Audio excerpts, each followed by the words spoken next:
معیشت میں سود ان کی گھٹی میں پڑا ہوا تھا. آپ کسی سود خور کو بولو سود چھوڑ دے, وہ کہے گا یار اس سے زیادہ پیسہ کمانے کا آسان اور بہترین طریقہ دنیا میں نہیں ہے. سب سے آسان طریقہ پیسہ کمانے کا سود ہے. یہ ہو سکتا ہے کہ اگلا قرضہ لے کے بھاگ جائے, اس کا طریقہ ہے رہن رکھو. سمجھ رہے ہو نا, کوئی پراپرٹی کے کاغذات بطور رہن کے رکھ لو. عرب کیسے کرتے تھے, ادھر 1 کروڑ روپے دیا اور رہن میں اس کی زمین رکھ لی اپنے پاس کہ بھائی یہ زمین یا گھر تمہارا ہے جب تک میں قرضہ نہیں دے دیتا. اب قرضہ ملنے کا بھی یقین ہے, نہیں ملا تو آپ یہ پراپرٹی آپ کی ہوئی اور اس پہ پروفٹ بھی مل رہا ہے. پھر اس پروفٹ پہ ڈبل پروفٹ. اس مہینے قسط نہیں دی, کوئی بات نہیں یار اگلے مہینے ڈبل دے دینا. آئی بات سمجھ میں؟ اگلے مہینے نہیں دی یار تمہیں میں چھوٹ دے رہا ہوں, اس سے اگلے مہینے کیا کر دینا, ڈبل کا ڈبل کر دینا. اضعافا مضاعفا قرآن کہتا ہے, دگنا در دگنا کر کے لیتے تھے. آج بھی یہودی یہی کر رہا ہے. بینک میں ٹائم پہ کس جمع نہ ہو کیا لگتی ہے, پینلٹی. پھر وہ پینلٹی ملٹیپلائی ہوتی چلی جاتی ہے. دنیا میں جو سرمایہ دار آدمی ہوتا ہے, جس کے پاس پیسہ ہوتا ہے, اس کے لیے پیسہ کمانے کا سب سے آسان طریقہ کیا ہے, سود کمانا شروع کر دے. اس میں رسک زیرو ہے. اب بتاؤ ارب پتی لوگوں کے لیے, جو کروڑ پتی لوگ ہیں ان کے لیے تو بہت, اور عرب میں یہ تھا, سود بہت ہو گیا تھا. یہودیوں نے اس کو بہت پروموٹ کیا تھا سود کو. قرآن کی ایک آیت نازل ہوئی.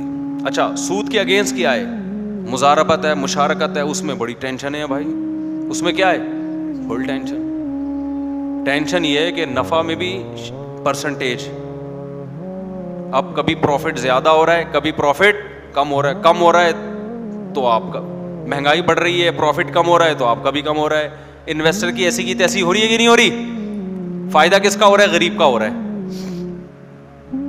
وہ محنت زیادہ کرے گا تو پروفٹ مارجن بڑھے گا تو اس کا بھی بڑھے گا نا.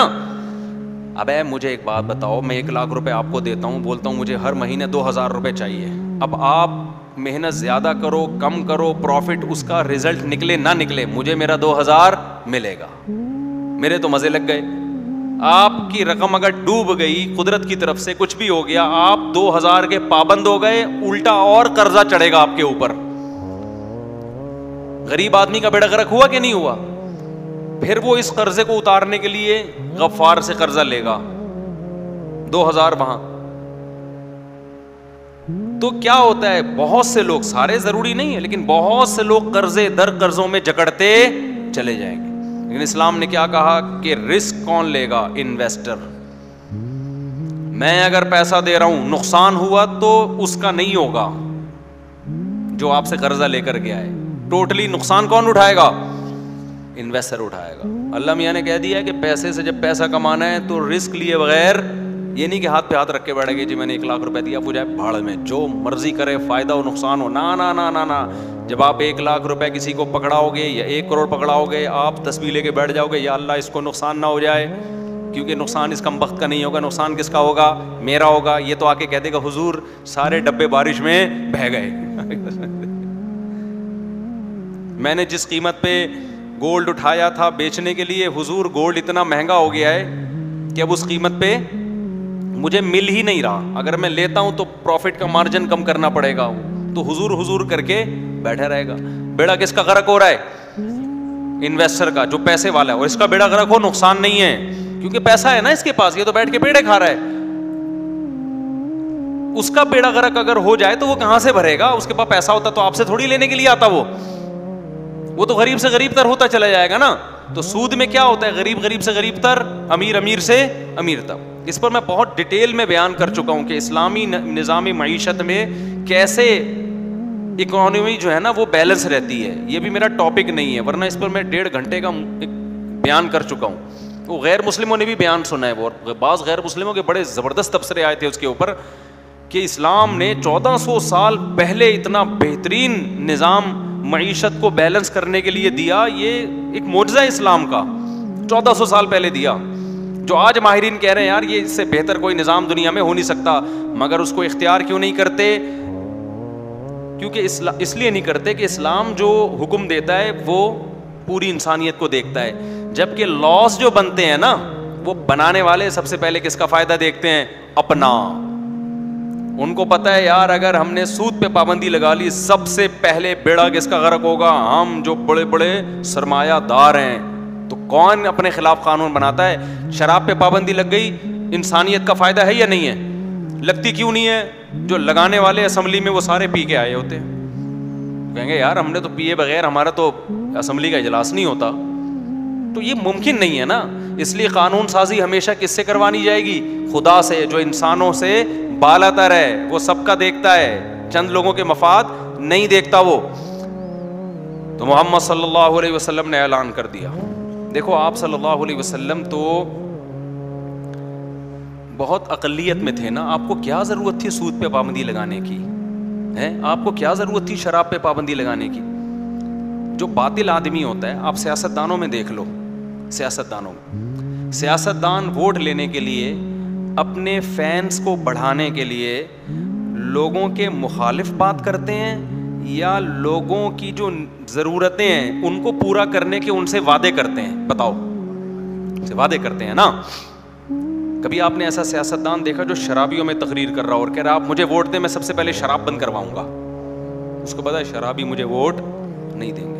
تبھی یورپ امریکہ میں جو ووٹ لیے جاتے ہیں اس میں شراب زنا کا ذکر نہیں ہوتا کہ آپ ہمیں ووٹ دیں ہم زنا پہ پابندی لگا دیں گے. گدے گھوڑوں والا کام ہے, لوگ دیں گے ہی نہیں ووٹ. اب تو کیا بات کر رہا ہے یار, سب میری گرل فرینڈ اور میں تو تجھے نہیں دیں گے, لوگ یہ کہیں گے نا. آپ گٹکے والوں میں تقریر کر رہے ہو مجھے ووٹ دو, میں گٹکوں پہ پابندی. گٹکے والا کہے گا تو گٹکا کھا لیتا نا تو ایسی باتیں نہ کر. یہ سب گٹکا نہ کھانے کی وجہ سے ہوتا. ہمارے نبی پوری دنیا کا ویژن آپ کو دیا گیا, پوری دنیا میں اسلام کو غالب کرنا ہے. اب لوگوں کو اپنا ہمنوا بنانا ہے, سب سے پہلے اپنا فالوورز بنانا ہے. تو اس کے لیے تو وہ بات کرنی چاہیے نا جس میں لوگ اس کو ایکسیپٹ کریں. لوگوں کی خواہشات آپ چھڑوائیں گے تو لوگ تو آپ سے کٹیں گے نا. کیا خیال ہے؟ لیکن آپ کیا کہہ رہے ہیں بھائی میں اللہ کا نبی ہوں شراب چھوڑ دو.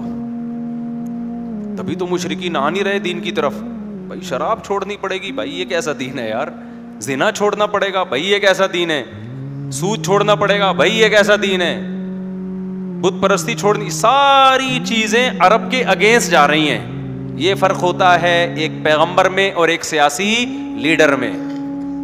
آج کل کے بھی موٹیویشنل اسپیکر میں دیکھتا ہوں وہ کبھی وہ بات نہیں کرتے جو ان کی عقل ٹھیک کہہ رہی ہوتی ہے. وہ ٹھیک بھی اسی کو کہتے ہیں جس کو پبلک ٹھیک سمجھتی ہے, اس پہ موٹیویٹ کر رہے ہوتے ہیں. تبھی واہ واہ واہ واہ سبحان اللہ لوگ لگا رہے ہوتے ہیں, انگلش میں سبحان اللہ کہہ رہے ہوتے ہیں. ویری گڈ, زبردست, کلیپنگ ہوتی ہے.